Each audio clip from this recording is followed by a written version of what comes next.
യാത്ര പോയ സ്ഥിതിക്ക് അത് മാസങ്ങളോളം കഴിഞ്ഞിട്ടാണ് തിരികെ വരൂ എന്ന പ്രതീക്ഷയിൽ മഹാനവറുകൾ തന്റെ കയ്യിൽ കിട്ടിയ 80 ദീനാർ ഒരുപാട് ദിവസം സൂക്ഷിച്ചു വെച്ചു. പിന്നീട് മഹാനവറുകൾക്ക് ഒരു പ്രതിസന്ധി നേരിട്ടപ്പോ, കയ്യിൽ പണമില്ലാത്ത ഘട്ടം വന്നപ്പോ, തന്റെ കൂട്ടുകാരൻ അമാനത്തായി ഏൽപ്പിച്ചിരുന്ന ഈ 80 ദീനാർ താൽക്കാലികമായി എടുത്തുപയോഗിക്കാമെന്ന് മനസ്സിലാക്കി മഹാനവറുകൾ ആ 80 ദീനാർ എടുത്ത് ചിലവഴിക്കുകയാ. ചിലവഴിച്ച് ദിവസങ്ങൾ അങ്ങ് കഴിഞ്ഞപ്പോ അപ്രതീക്ഷിതമായി തന്റെ കൂട്ടുകാരൻ ഇതാ തിരികെ വരുന്നു. പെട്ടെന്നൊരു ദിവസം മഹാനവറുടെ മുമ്പിലേക്ക് ഈ കൂട്ടുകാരൻ പ്രത്യക്ഷപ്പെട്ടിട്ട് പറയാണ്, അല്ല ഇമാമുദ്ദീൻ തങ്ങളെ, ഞാൻ യാത്ര പോയി ഇന്നലെ തിരികെ വന്നതാണ്. പോകുന്ന സമയത്ത് നിങ്ങളെ കയ്യിൽ ഏൽപ്പിച്ചൊരു 80 ദീനാർ ഉണ്ടായിരുന്നു. അത് എന്റെ കയ്യിൽ ഏൽപ്പിക്കണമെന്ന് പറയാൻ വേണ്ടി വന്നതാ. ഇമാമുദ്ദീൻ തങ്ങൾ ആകെ പേടിച്ചു പോയി. കാരണം മാസങ്ങൾ കഴിഞ്ഞിട്ടാണ് വരൂ എന്ന പ്രതീക്ഷയോടെ തന്റെ ആവശ്യങ്ങൾക്ക് ചിലവഴിച്ച് ആ പണം തീർന്നിരിക്കുകയാണ്. എന്റെ കൈ ഈ സമയത്ത് കാലിയാ.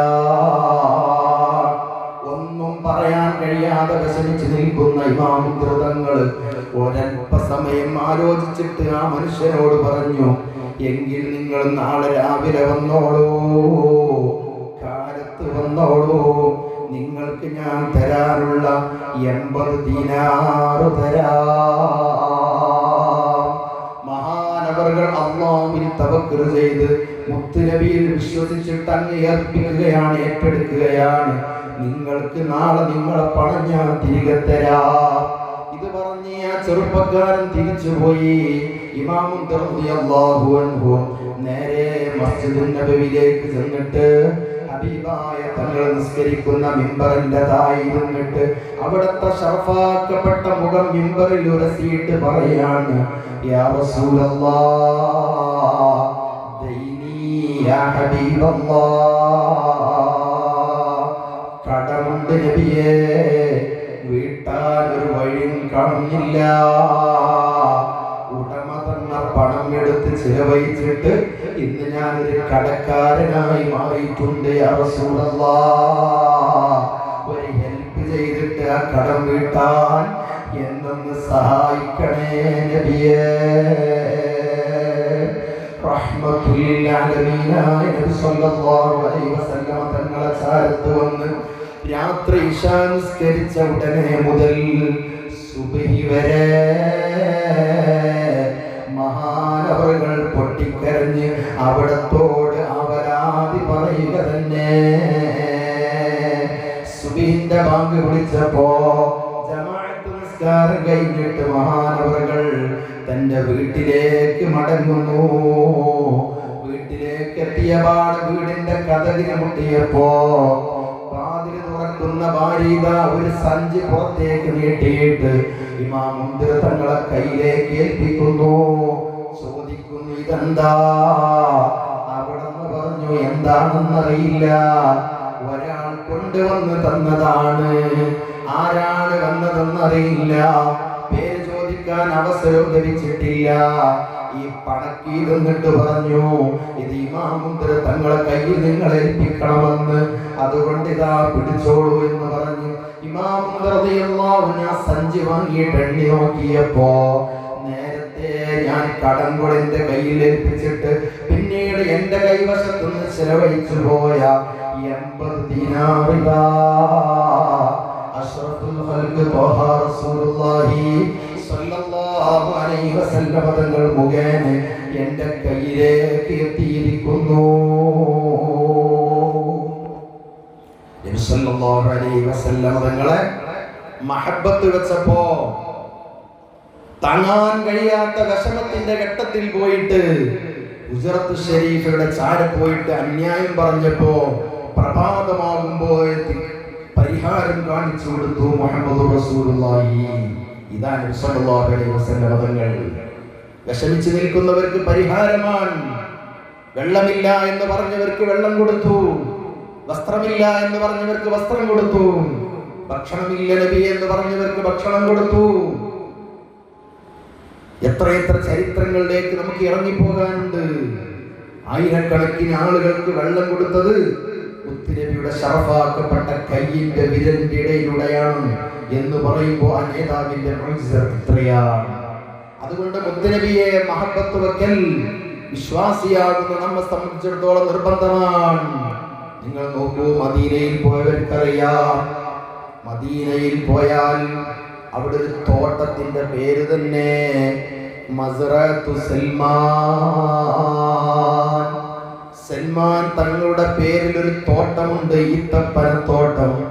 എന്തേ സൽമാൻ റളിയല്ലാഹുവിന്റെ പേരിൽ ഒരു ഈത്തപ്പനത്തോട്ടം അവിടെ വരാനുള്ള കാരണം? അത്തരം ഒരു പേര് ആ തോട്ടത്തിന് കിട്ടാനുള്ള കാരണം എന്താണ്?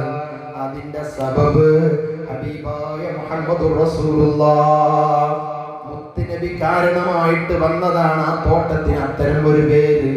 എന്തേ കാരണം? ബഹുമാനപ്പെട്ട സൽമാൻ റളിയല്ലാഹു അൻഹു യഥാർത്ഥത്തിൽ അൻസാരിയായ സ്വഹാബിയല്ല, അല്ലെങ്കിൽ മുഹാജിറായ സ്വഹാബിയല്ല, മറിച്ച് ഇറാനിൽ ജീവിച്ച ഒരു വ്യക്തിയായിരുന്നു.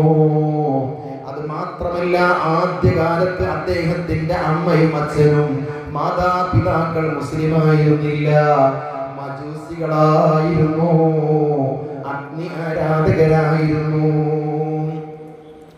ഇറാനിൽ താമസിച്ച മജൂസികളായ മാതാപിതാക്കൾക്ക് ജനിച്ച ഒരു മോനാണ് സൽമാൻ എന്ന് പറയുന്ന മോൻ.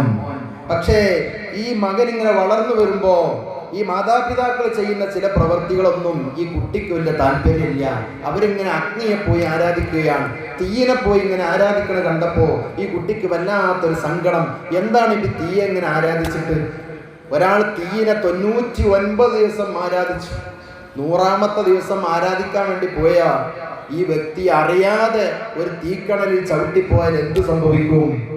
ഇത് എന്നെ ആരാധിക്കുന്ന വ്യക്തിയാണ്, അതുകൊണ്ട് അറിയാതെ ചവിട്ടിപ്പോയതിന്റെ പേരിൽ തീയാകുന്ന ഞാൻ ഇദ്ദേഹത്തെ ചൂടാക്കാൻ പാടില്ല എന്നൊന്നും തീയിന് നിർബന്ധമില്ല. ആര് തീയിലേക്ക് വീണാലും തീയിന്റെ സ്വഭാവം ഇത് കരിച്ചു കളയുക എന്നതാണ്. ആ സ്വഭാവം തീ ചെയ്തുകൊള്ളും. ബഹുമാനപ്പെട്ട സൽമാൻ റളിയല്ലാഹു അൻഹു ആലോചിക്കുകയാണ്, ഈ അഗ്നിനെ ആലോചിച്ച് എന്ത് കിട്ടാനാ? അതുകൊണ്ട് എനിക്കൊരു സത്യമതം എവിടെയാണ് ഉള്ളത് എന്ന് എനിക്കൊന്ന് കണ്ടെത്തണം. അങ്ങനെ സൽമാൻ എന്ന് പറയുന്ന ചെറിയ പ്രായക്കാരനായ മകൻ, അദ്ദേഹം ഇങ്ങനെ ഒരു ദിവസം രാവിലെ വീട് വിട്ടിറങ്ങുകയാണ്. പുറയെത്തിയപ്പോൾ വലിയൊരു ചർച്ച് കണ്ടു. ക്രിസ്ത്യാനികളുടെ ഒരു പള്ളിയാണ്. ആ പള്ളിന്റെ അകത്തേക്ക് കയറിയപ്പോൾ ആ പള്ളിന്റെ അകത്തൊരു പ്രായമുള്ള അച്ഛനുണ്ട്. ആ അച്ഛനോട് സംഭാഷണങ്ങൾ നടത്തി പരിചയപ്പെട്ടു. എന്നിട്ട് പറഞ്ഞു, എനിക്ക് സത്യമതത്തിലേക്കുള്ള വഴി തുറന്നു തരണം, അതിനുവേണ്ടി വന്നതാണ് ഞാൻ.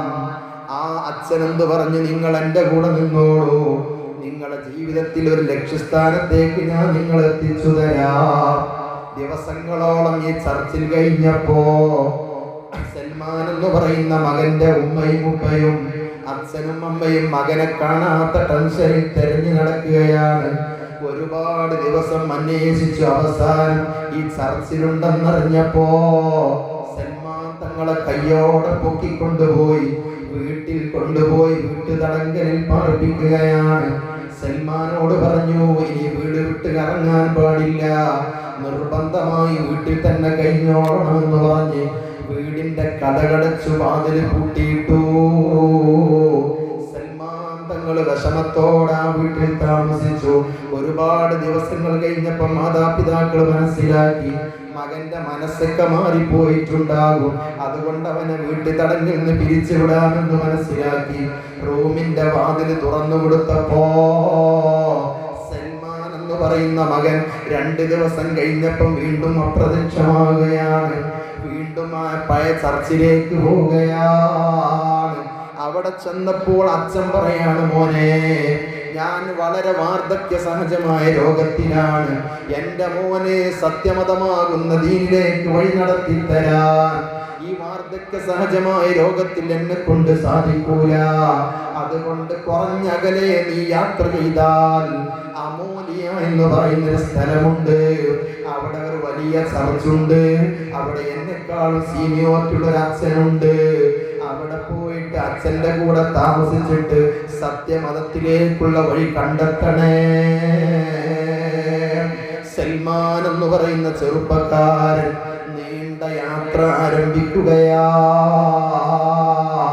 അവസാനം അമോലിയയുടെ ചർച്ചിലെത്തി അവിടുത്തെ അച്ഛനോട് പറയുന്നു, ഇന്നാലുള്ള സ്ഥാനത്തുള്ള ഇന്നാലുള്ള സ്ഥലത്തുള്ള അച്ഛൻ നിങ്ങളെ ചാരത്തേക്ക് പറഞ്ഞു വിട്ടതാ, നിങ്ങളുടെ ഒരു ശിഷ്യത്വം സ്വീകരിച്ച് ഇവിടെ താമസിക്കാനുള്ള അവസരം തരണേ. സൽമാൻ തങ്ങൾ ഈ അച്ഛന്റെ മുമ്പിൽ പരിചയപ്പെട്ട് അവിടെ താമസിക്കുകയാണ്.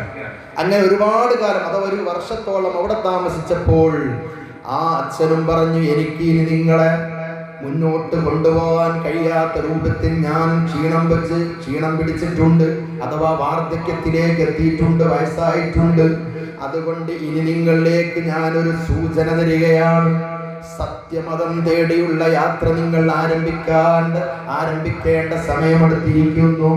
അത് നിങ്ങൾ പോകേണ്ടത് ബൈനൽ ഹറാ, നിറയെ ഈത്തപ്പനത്തോട്ടങ്ങൾ കാഴ്ച നിൽക്കുന്ന അന്നത്തെ യഥിരിബ് എന്ന് പറയുന്ന സ്ഥലത്തേക്കാ നിങ്ങൾ പോകേണ്ടത്.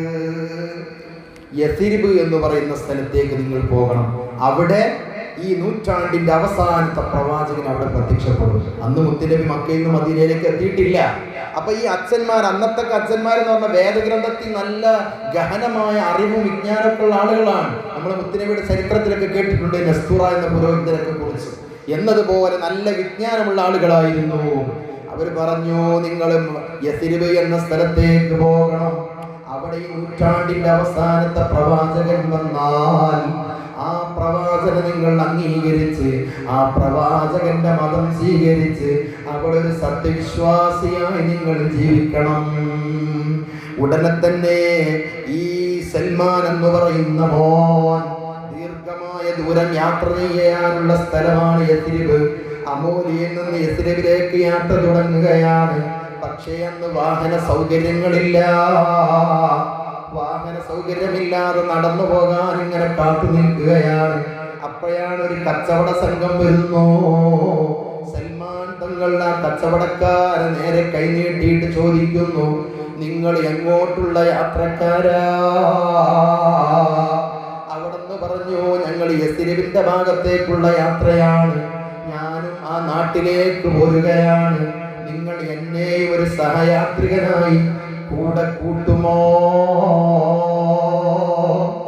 ഉടനെ തന്നെ ആ യാത്രക്കാരൻ പറഞ്ഞു, നല്ല സുമുഖനായ ചെറുപ്പക്കാരനായ മോനല്ലേ? ആ സൽമാൻ എന്ന് പറയുന്ന കുട്ടിയെ യാത്രക്കാർ അവരുടെ ഒട്ടകപ്പുറത്ത് പിന്നിൽ കയറ്റിയിട്ട് യാത്ര തുടരുകയാണ്. ഒരുപാട് സമയം യാത്ര പോയപ്പോ യാത്രക്കിടയിൽ കണ്ട ഏറ്റവും വലിയൊരു ചന്ത, ആ ചന്തയിലെത്തിയപ്പോൾ ഈ യാത്രക്കാര് സൽമാൻ എന്ന് പറയുന്ന മകനെ വഞ്ചിച്ചുകൊണ്ട് ആ ചന്തയിൽ വലിയ വില പറഞ്ഞ് അടിമ കച്ചവടം നടത്തുകയാ. യഥാർത്ഥത്തിൽ സൽമാൻ യാത്രക്കാരനായിട്ട് ഇവരെ കൂടെ പുറപ്പെട്ടതാണ്. പക്ഷെ ഇവര് കച്ചവടക്കാരനാണ്. ഇവർക്ക് കച്ചവടത്തിന്റെ എല്ലാ ഐഡിയകളും അറിയുന്നത് കൊണ്ട് ഈ കുട്ടിയെ, നല്ല സുമുഖനായ ഒരു കുട്ടിയെ കിട്ടിയപ്പോ ഈ കുട്ടിയെ ചന്തയിലിട്ടിട്ട്, അന്ന് അടിമകളെ വിൽക്കുന്ന കാലമാണ്, കുട്ടിക്ക് നല്ല വില പറഞ്ഞു, നല്ല ആരോഗ്യമുള്ളൊരു അടിമയുണ്ട്, നല്ല വില തന്നാൽ ഞാൻ നിങ്ങൾക്ക് വിൽക്കാം. അങ്ങനെ അന്ന് യസ്രിബിന്റെ ഭാഗത്തുള്ള അതേ ഒരു മനുഷ്യൻ, ഒരു യഹൂദിയായ മനുഷ്യൻ ഈ ശബ്ദം ഇങ്ങനെ കേൾക്കുകയാണ്, ആരോഗ്യമുള്ള അടിമയെ വിൽക്കാനുണ്ടെന്ന്. ഉടനെ തന്നെ ഈ ചെറുപ്പക്കാരന്റെ ചാരത്തേക്ക് ചെന്നിട്ട്, എത്ര വില വേണമെങ്കിലും ഞാൻ തരാം, ആ അടിമ എനിക്ക് തരുമോ? കച്ചവടക്കാർക്ക് ഇത് കടലിൽ നിന്ന് മത്സ്യം പിടിച്ച് വിൽപ്പന നടത്തുന്നത് പോലെ മുതൽ മുടക്കാതെ ലാഭം കിട്ടുന്ന നല്ലൊരു കച്ചവടമാ. ബഹുമാനപ്പെട്ട സൽമാൻ തങ്ങൾക്ക് മോഹന വില കൊടുത്തിട്ട് യഹൂദിയായ മനുഷ്യൻ വാങ്ങുകയാണ്. എന്നിട്ട് എന്നിട്ട് നേരെ കൊണ്ടുപോകുന്നു യസ്രിബിലേക്ക്, അഥവാ ഇന്ന് മസ്ജിദ് ഖുബാ നിലനിൽക്കുന്ന അങ്ങോട്ട് ആ പരിസരത്തേക്കാണ് യഹൂദനായ മനുഷ്യൻ കൊണ്ടുപോകുന്നത്. കൊണ്ടുപോയി അദ്ദേഹത്തിന്റെ വീട്ടിലെത്തിയിട്ട് പറയാണ്, സൽമാൻ, ഈ കാണുന്ന തോട്ടങ്ങളൊക്കെ ഇല്ലേ, ഇതൊക്കെ എൻ്റെ ഈത്തപ്പന തോട്ടമാണ്. നിങ്ങൾക്ക് ജോലി ചെയ്യാനുള്ളത് ഈ കൃഷിയിടങ്ങളിലാണ്. ഈ കാലിയായ സ്ഥലമുണ്ടല്ലോ, ഇവിടൊക്കെ നിങ്ങൾ ഈത്തപ്പനയുടെ കുരു നട്ടുപിടിപ്പിച്ചിട്ട് വളർത്തിയിട്ട് വലിയ വലിയ ഈത്തപ്പന മരങ്ങൾ നിങ്ങൾക്ക് ഉണ്ടാക്കാനുള്ള ഡ്യൂട്ടി നിങ്ങൾക്കുള്ളതാണ്.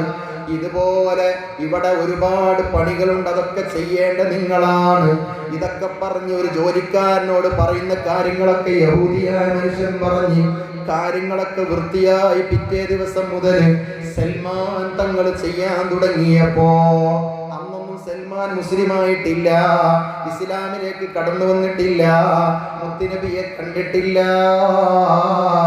പിന്നെയോ ജൂതനായ ആ യഹൂദിയായ മനുഷ്യന്റെ അടിമയായി നിൽക്കുമ്പോ അന്ന് ഒരു മരത്തിന്റെ മുകളിൽ, ഈത്തപ്പന മരത്തിന്റെ മുകളിൽ കയറിയിട്ട് ഈത്തപ്പഴം ഇങ്ങനെ പറിച്ചുകൊണ്ടിരിക്കുമ്പോ രണ്ടുപേര് എന്തോ ഒരു കാര്യം ഇങ്ങനെ സംസാരിച്ച് ഈ തോട്ടത്തിന്റെ അരികിലൂടെ നടന്നു പോകുന്നു. മഹാനപ്പെട്ട സൽമാൻ തങ്ങള് മരത്തിന്റെ മുകളിൽ കയറി ഇങ്ങനെ ഇരുന്നിട്ട് ഇവരുടെ സംസാരം ശ്രദ്ധിക്കുകയാണ്. എന്തേ കാര്യമായ ഒരു ചർച്ച നടത്തിയിട്ട് രണ്ടുപേര് പോകുന്നു. അപ്പൊ അവരിങ്ങനെ പറയുന്നുണ്ട്, മക്കയിൽ നിന്ന് ഒരാൾ മദീനയിലേക്ക് വരുന്നുണ്ട് പോലും, അവരെ സ്വീകരിക്കാൻ മക്കയിലെ ചെറുപ്പക്കാരും കുട്ടികളും ആഭാരവൃതം ജനങ്ങളും ദഫുമായി കാത്തി നിൽക്കുന്നുണ്ട് പോലും. ഇത് പറഞ്ഞ് സംസാരങ്ങൾക്കിടയിലാണ് ബഹുമാനപ്പെട്ട സൽമാൻ തങ്ങൾ വൃക്ഷത്തിന്റെ മുകളിൽ വെച്ചുകൊണ്ട് ഈ ശബ്ദം കേൾക്കുന്നത്. ഉടനെ തന്നെ സൽമാൻ തങ്ങൾ ചോദിക്കുകയാണ്, അല്ല കൂട്ടുകാരെ, അവിടെ നിൽക്കൂ, എന്ത് വിഷയത്തെ കുറിച്ചാ നിങ്ങൾ സംസാരിച്ചു പോകുന്നത്? സൽമാൻ തങ്ങൾ മരത്തിന്റെ മുകളിൽ നിന്ന് താഴിറങ്ങിയിട്ട് ചോദിക്കുമ്പോ അവര് പറയുന്നു, മക്കയിൽ ഒരു പ്രവാചകനുണ്ട്, മുഹമ്മദ് എന്ന പ്രവാചകന്റെ പേര്. ആ പ്രവാചകൻ മദീനയിലേക്ക് വരുന്നുണ്ടത്രേ. ആ പ്രവാചകനെ സ്വീകരിക്കാൻ മദീനക്കാർ ഒരുങ്ങിക്കഴിഞ്ഞിട്ടുണ്ട്. ഇത് കേട്ടപ്പോൾ സൽമാൻ തങ്ങൾക്ക് അടങ്ങാത്ത സന്തോഷം വരികയാ. കാരണം എന്റെ യാത്രയുടെ തുടക്കമുണ്ടായത്, ഞാൻ അടിമക്കമ്പോളത്തിൽ വിൽക്കപ്പെട്ടത്, ഒരു യഹൂദിയുടെ അടിമയായി ഞാൻ മാറേണ്ടി വന്നത് എന്റെ ഹബീബ് മുഹമ്മദുർ റസൂലുള്ളാഹ് തങ്ങളെ അന്വേഷിച്ചിട്ടുള്ള യാത്രയിലായിരുന്നു. ആ പ്രവാചകനിതാ മദീനയിലേക്ക് എത്താനിരിക്കുന്നു എന്ന സന്തോഷ വാർത്ത കേട്ടപ്പോ സൽമാൻ തങ്ങൾക്ക് സന്തോഷം ഇരട്ടിയാകുന്നു. ദിവസങ്ങൾ കഴിഞ്ഞപ്പോൾ മുത്തുനബി മദീനയിലേക്ക് എത്തിയെന്ന വാർത്ത കേൾക്കുന്നു. ഇന്ന് മസ്ജിദ് ഖുബാ ഉള്ള സ്ഥലത്ത് ബഹുമാനപ്പെട്ട അബൂ അയ്യൂബ് അൻസാരി തങ്ങളെ വീട്ടിന്റെ മുറ്റത്ത് ഒട്ടകം മുട്ടുകുത്തുന്നു. മുത്തുനബി അവിടെ താമസമാക്കുന്നു, അവിടെ ഒരു പള്ളി നിർമ്മിക്കുന്നു. ഈ വാർത്ത പലരുടെയും ചെവികളിലൂടെ ബഹുമാനപ്പെട്ട സൽമാൻ തങ്ങൾ ഇങ്ങനെ അന്വേഷിച്ചുകൊണ്ടിരിക്കുകയാണ്. ആ ഇടക്കാണ് ഒരു ദിവസം സൽമാൻ തങ്ങൾ, ഇന്ന് എന്തായാലും മുത്തുനബി ഒന്ന് കാണാൻ പോകണം, കാരണം ആ പ്രവാചകനെ തെരഞ്ഞിട്ടാണല്ലോ ഇതുവരെ വന്നത്, അതുകൊണ്ട് ആ പ്രവാചകനെ കാണണം. അങ്ങനെ ഒരു ദിവസം ജോലിയൊക്കെ കഴിഞ്ഞ് ഒരു എക്സ്ട്രാ ടൈം, ഫ്രീ ടൈം കിട്ടിയപ്പോൾ അബൂ അയ്യൂബ് അൻസാരി തങ്ങളുടെ വീട് ലക്ഷ്യമാക്കിയിട്ട് ബഹുമാനപ്പെട്ട സൽമാൻ എന്നിവർ പുറപ്പെടുകയാണ്. പുറപ്പെട്ടിങ്ങ് നോക്കിയപ്പോൾ ഒരുപാട് സ്വഹാബത്ത് മുത്തുനബിയുടെ ചുറ്റും നിൽക്കുകയാണ്. എല്ലാവരും വലിയ വലിയ സമ്മാനങ്ങളുമായിട്ട് വന്നു, വലിയ വലിയ ഗിഫ്റ്റുകളുമായിട്ട് മുത്തുനബിക്ക് ഇങ്ങനെ കൊണ്ടുപോയി കൊടുക്കുകയാണ്. ബെഡും തലക്കണി, ഇന്നത്തെ പോലെ എന്നുള്ള ബെഡ് അന്ന് നമ്മൾ സങ്കല്പിക്കരുത് കേട്ടോ. അന്നത്തെ കാലത്ത് എന്ന് പറഞ്ഞാൽ ഈത്തപ്പന ഓല കൊണ്ട് മുടഞ്ഞുണ്ടാക്കിയ കിടക്കാനുള്ള സംവിധാനങ്ങളൊക്കെ ആയിരുന്നു. അപ്പം അവരുടെയൊക്കെ വീടുകളിലുള്ള സാധനങ്ങളും വസ്തുക്കളൊക്കെ മുത്തുനബിക്ക് കൊണ്ടുപോയി ഇങ്ങനെ ഗിഫ്റ്റായി കൊടുക്കുമ്പോ അവരാരും കൊടുക്കാത്തൊരു സമ്മാനം കൊടുത്തിട്ടുണ്ട്. അതാരാണെന്നറിയുമോ? മുസ്ലിമിനൊരു പ്രിയപ്പെട്ട മോനുണ്ടായിരുന്നു, അനസ് എന്നാണ് ആ മോന്റെ പേര്. ആ അനസ് എന്ന് ചെറിയ പ്രായക്കാരനാണ്. അനസിനെ കൊണ്ടുപോയിട്ട് മുത്തുനബിക്ക് ഏൽപ്പിച്ചിട്ട് പറഞ്ഞു, നബിയെ എല്ലാ സമ്മാനങ്ങളും എല്ലാവരും കൊണ്ടുവന്നു തന്നു. ഇവിടെ നോക്കിയപ്പോൾ എന്റെ വീട്ടിൽ നിന്ന് കൊണ്ടുവരാൻ പറ്റിയ ഒരു ചാൻസും ഇനി ഇവിടെ ഇല്ല. ഇല്ലാത്തത് ഈ ഒരു സമ്മാനം മാത്രമാണ്. ഇത് തങ്ങൾക്കുള്ള ഖാദിമാണ് നബിയേ എന്ന് പറഞ്ഞ് കുഞ്ഞായ അനസിനെ മുത്തുനബിയുടെ ഖാദിമായി ഏൽപ്പിച്ച ചരിത്രം കിതാബിൽ നമുക്ക് വായിച്ചെടുക്കാം. അങ്ങനെ മുത്തുനബി താമസിക്കുമ്പോഴാണ് നേരത്തെ നമ്മൾ പറഞ്ഞ സൽമാൻ എന്നവർ മുത്തുനബിയെ കാണാൻ പോകുന്നു. അവിടെ ഒരുപാട് സ്വഹാബത്ത് കൂട്ടം കൂടി നിൽക്കുകയാണ്. സ്വഹാബത്തിന്റെ ഇടയിൽ വെച്ചുകൊണ്ട് മുത്തുനബിയെ കണ്ട സൽമാൻ തങ്ങൾക്ക് ഇരട്ടി സന്തോഷമായി. സൽമാൻ തങ്ങൾക്ക് അടങ്ങാൻ കഴിയാത്ത സന്തോഷം. അങ്ങനെ മുത്തുനബിയെ വളരെ